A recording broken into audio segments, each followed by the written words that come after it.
আপনাকে প্রায়ই হচ্ছে আ আ ইনসাফ এবং ন্যায় বিচারের কথা বলেন আপনি। সংসদ সদস্য নির্বাচিত হলে প্রচলিত যে রাজনীতির কোনো পরিবর্তন আপনি করবেন বা এই বিষয়ে আপনার পরিকল্পনা আসলে কি?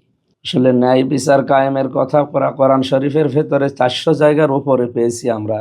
তো সেইগুলো প্রচলিত যে রাজনীতিতে গণতান্ত্রিক ধারায় এইভাবে তো সম্ভব না।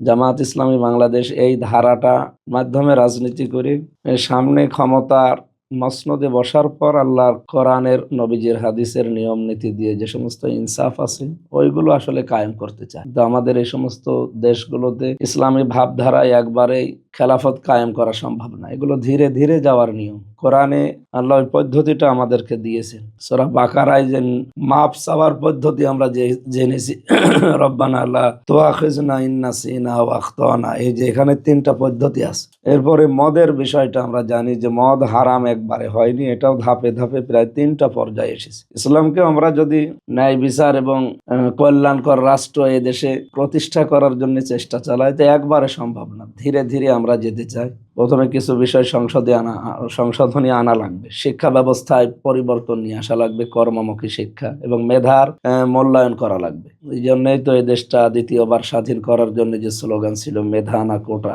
এই কোটার সিস্টেম বাদ দিয়ে মেধার মূল্যায়ন করলে জাতি আস্তে আস্তে দাঁড়িয়ে যাবে ইনশাআল্লাহ। কিভাবে আসলে মেধার কোঠার মূল্যায়ন করবেন বা না আর বললাম না, বাস্তবমুখী শিক্ষা ব্যবস্থা সামনে নিয়ে এসে কর্মমুখী শিক্ষা আসলে যার যে যোগ্যতা তৈরি হবে ওই যোগ্যতা দেখে তার এর সামনে কাজে লাগানো হবে। কোনো দল দেখে বা কোনো ব্যক্তির ছেলে, কোনো ব্যক্তির মেয়ে, এই সমস্ত পরিচয়গুলো সামনে আসবে না।